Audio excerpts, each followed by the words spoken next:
दहशतगर्दी की दफ़ात नहीं लगाई गई। इससे बड़ी दहशतगर्दी क्या हो सकती है कि एक बंदा अपनी हवस के लिए एक नौजवान को कत्ल कर दे। कि कसूर ज़िले में बार बार ऐसे वाक़यात हो रहे हैं कि अगर इस मामले को पूरी तेज़ रफ्तारी के साथ अपने आखिरी इक़दाम तक ना पहुंचाया गया तो एहतजाज का हक़ रखते हैं। और इस सिलसिले में यहाँ सब लोग मिल के जो भी फ़ैसला करेंगे, इंशाअल्लाह जमात इस्लामी इस सिलसिले में हरावल दस्ते का किरदार अदा करेगी।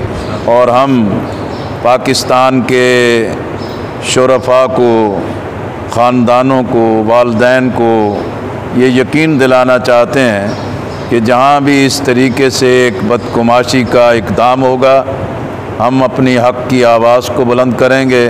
करीम अम्माबाद, बिस्मिल्लाहिर्रहमानिर्रहीम। हज़रात, मैं साफ़ी दोस्तों का शुक्रिया अदा करता हूँ। इस वक्त हम कारी खलीलुर्रहमान साहब, जिनके साथ एक बहुत बड़ा हादसा हुआ है, उनका बेटा जो हाफिज़ कुरान है, जिसने माह रमज़ान के अंदर कुरान सुनाया है, और बहुत ही नौजवान और एक साले नौजवान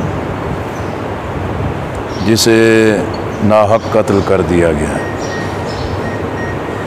और हम समझते हैं कि इससे बड़ा जुल्म कोई नहीं हो सकता कि एक हंसते बसते और दीनी घराने की औलाद के साथ ये जुल्म हो जाए।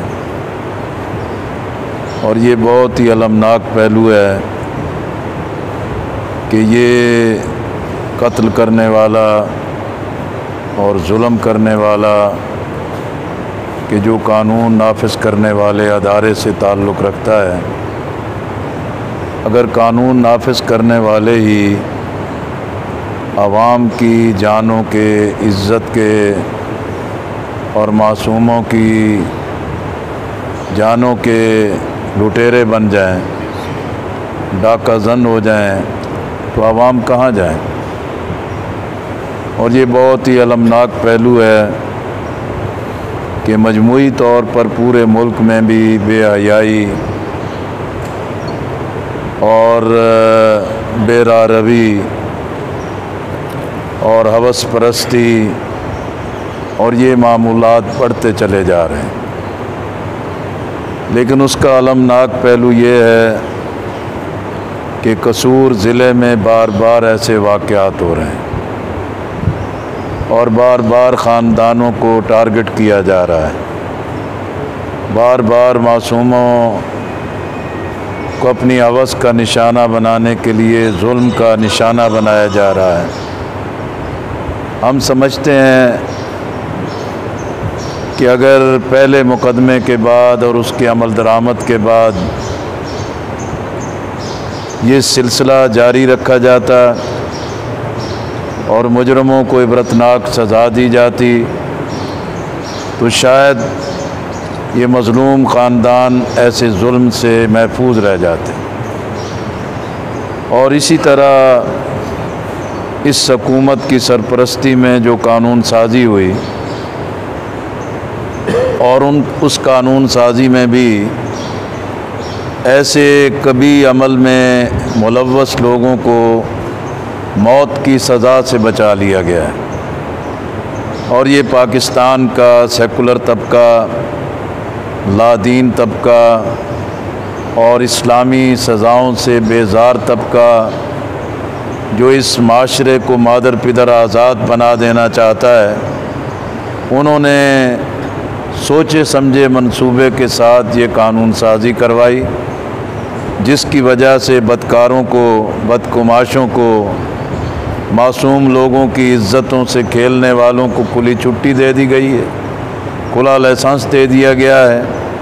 इसलिए मैं वज़ीर आला पंजाब से भी और इंस्पेक्टर जनरल पुलिस से भी मुतालबा करता हूँ कि इस ख़ानदान के साथ जुल्म करने वाला हुकूमत से ताल्लुक़ रखता है, सरकारी महकमे से ताल्लुक़ रखता है, कानून नाफिज करने वाले अदारे से ताल्लुक़ रखता है, अब ये पुलिस के लिए भी, हुकूमत के लिए भी टेस्ट केस है कि इसका पूरी तरीके से और तेज़ रफ्तारी के साथ इस मुकदमे का फ़ैसला हो और ये जुल्म करने वाला अपने अंजाम से दो चार होना चाहिए। इसी तरह हम हुकूमत से मुतालबा करते हैं, हमने उस मौके पर भी एहतजाज किया था, हमने उस मौके पर भी निशानदेही की थी कि ये जो हुकूमत की ज़ेर सरपरस्ती ऐसे बदकारों को, कभी फेल करने वालों को महफूज करने का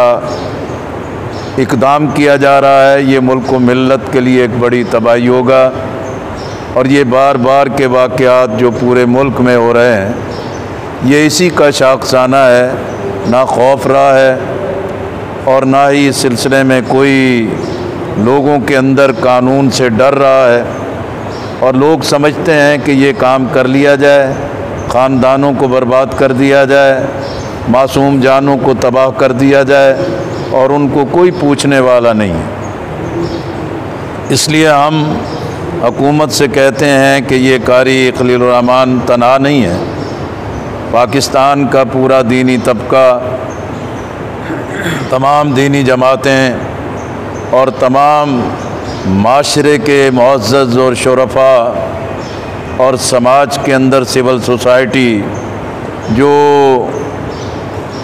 इस कभी और इस खौफनाक इक़दाम पर हम कारी साहब के साथ हैं, इस ख़ानदान के साथ हैं, इनसे यकजहती का इज़हार करते हैं और हम इस चीज़ का नोटिस देते हैं कि अगर इस मामले को पूरी तेज़ रफ्तारी के साथ अपने आखिरी इक़दाम तक ना पहुंचाया गया तो एहतजाज का हक़ रखते हैं। और इस सिलसिले में यहाँ सब लोग मिल के जो भी फ़ैसला करेंगे, इंशाअल्लाह जमात इस्लामी इस सिलसिले में हरावल दस्ते का किरदार अदा करेगी और हम पाकिस्तान के शुरफा को, ख़ानदानों को, वालिदैन को ये यकीन दिलाना चाहते हैं कि जहाँ भी इस तरीके से एक बदकुमाशी का इक़दाम होगा, हम अपनी हक़ की आवाज़ को बुलंद करेंगे। हम मासूम बच्चों की ज़िंदगियों की हिफाजत के लिए अपना दीनी, कौमी और इंसानी किरदार अदा करेंगे। और मैं समझता हूँ कि ये वाक़यात हमें इसी बात की निशानदेही कर रहे हैं। ये अल्लाह के दीन से दूरी, ये अल्लाह के खौफ से दूरी और कुरान और सुन्नत के निज़ाम से दूरी और अल्लाह के अहकामात की बजावरी के बजाय उसकी ख़िलाफ़ वर्जी और जो इस्लाम की तालीमात की रोशनी में जो सज़ाएँ हैं उनसे फ़रार का नतीजा ये है कि माशरे तबाह हो रहे हैं, समाज तबाह हो रही है, मामलात तबाह हो रहे हैं। इसलिए मैं समझता हूँ कि इस वक्त हमारा माशरा जहाँ और बहुत सारे बहरानों से दो चार है, वहीं कोरोना वबा ने भी पूरी माशरत और समाज को तबाह करके रख दिया है। इक़्तिसादी बहरान एक बदतरीन शक्ल अख्तियार कर रहा है, समाजी पूरी सूरत हाल बदल रही है। इसलिए दुनिया के सारे निज़ाम नाकाम हैं, इश्तराकियत नाकाम है, मगरबी तहज़ीब नाकाम है, सूद पर मबनी सरमायादाराना निज़ाम नाकाम है। पाकिस्तान एक इस्लामी मुल्क है, कलमे की बुनियाद पर बना है। इन बदलते हालात में पाकिस्तान को रियासत मदीना के तर्ज पर एक मिसाली निज़ाम दिया जाए और पाकिस्तान को एक मिसाली मुल्क बनाया जाए।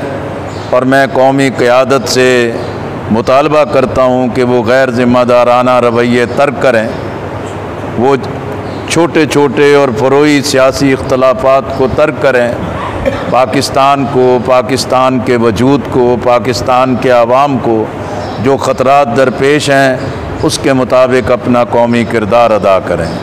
मैं मीडिया का शुक्रिया अदा करता हूँ और इसी तरीके से मैं फिर इस ख़ानदान से कारी साहब के साथ जमात इस्लामी की पूरी क़यादत मौजूद है, जनाब रौक़त साहब, मियाँ मुख्तार साहब और डोगर साहब अशरफ रहमानी साहब और बाकी तमाम कायदीन मौजूद हैं, उस्मान गनी साहब मौजूद हैं, सब हज़रात मौजूद हैं और हम इस ख़ानदान के साथ ताज़ियत भी करते हैं। और जनाब सिराजुल हक साहब अमीर जमात इस्लामी पाकिस्तान ने भी अपने इन्हीं जज्बात का इज़हार किया है। बहुत बहुत शुक्रिया। जी नाज़रीन, आज मैं मौजूद हूँ एक मरतबा फिर खुडियाँ कस्बा जो ज़िला कसूर में एक अनहोनी यहाँ पे केस हुआ है। आज जमात इस्लामी के सीनियर मरकज़ी नायब सदर यहाँ मौजूद हैं, लियाकत बलोच साहब, उनसे बात करते हैं। और उनसे पहले यहाँ पे मियाँ मुख्तारम साहब जो जमात इस्लामी के वफ़द को लियाकत बलोच साहब को यहाँ लेके आए, वो भी मौजूद हैं। सबसे पहले हम लियाकत बलोच साहब से बात करेंगे। जी अस्सलाम वालेकुम। पहले तो आपका शुक्रिया कि आप यहाँ तशरीफ़ लाए। कारी साहब के हवाले से क्या कहेंगे? बिस्मिल्लाहिर्रहमानिर्रहीम। देखिए, मैं जमात इस्लामी के वफ़द के साथ कारी खलीलुर रहमान साहब के साथ उनके हाफिज़ बेटे समीउर रहमान की शहादत पर ताज़ियत के लिए हाज़िर हुआ हूँ। ये बहुत ही अलमनाक पहलू है कि एक दीनी घराने, एक हाफिज़ कुरान जिसने कुरान सुनाया, ऐन ईद के दिन फजर के मौके पर उसे टारगेट बना के कत्ल किया गया है। और अलमनाक पहलू ये है कि कत्ल करने वाला कानून नाफिज करने वाले अदारे से ताल्लुक़ रखता है। उससे ज़्यादा खौफनाक पहलू ये है कि उसे गिरफ़्तार तो कर लिया गया, लेकिन FIR तहरीर करते वक्त भी उसको बेज़रर बनाया गया है। दहशतगर्दी की दफ़ात नहीं लगाई गई। इससे बड़ी दहशतगर्दी क्या हो सकती है कि एक बंदा अपनी हवस के लिए एक नौजवान को कत्ल कर दे और उसको टारगेट बना ले। मैं समझता हूँ कि ये वज़ीर आला पंजाब के लिए भी, इंस्पेक्टर जनरल पुलिस के लिए भी, ख़ुद इमरान ख़ान के लिए भी ये एक बहुत बड़ा चैलेंज है कि कसूर जो कि इन वाक़यात के लिए एक बहुत ही बुरा मरकज़ बना दिया गया है और पूरे कसूर को पूरी दुनिया में, पूरे पाकिस्तान में एक बदनामी का दाग दिया गया है, जहाँ यहाँ की दीनी क़यादत, समाजी क़यादत, सिविल सोसाइटी की ज़िम्मेदारी है कि इस अमल को जड़ से उखाड़ फेंकने के लिए सब अपना रोल और किरदार अदा करें।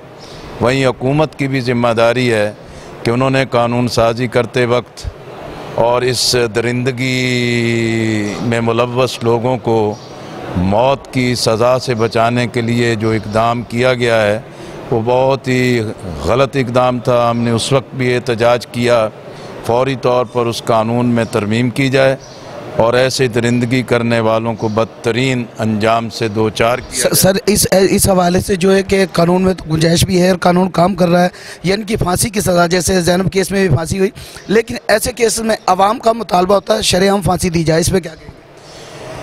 देखें, ये भी ज़ाहिर है कानून के अंदर ही चीज़ तय की जा सकती है। अगर शरीयत का कानून हो तो ऐसे लोगों को तो बिल्कुल इबरतनाक सज़ाएँ हों। और हम इसीलिए कहते हैं कि अब पाकिस्तान में जो नक्काली मारकर निज़ाम अख्तियार किए गए वो नाकाम हो गए। इसे रियासत मदीना का निज़ाम मिलना चाहिए, शरीयत का कानून आना चाहिए, शरीयत के कवानीन नाफिज होने चाहिए और शरीयत की जो दीन फितरत है उसकी रोशनी में सज़ाएँ दी जाएँ, तो ये माशरा इस तरह के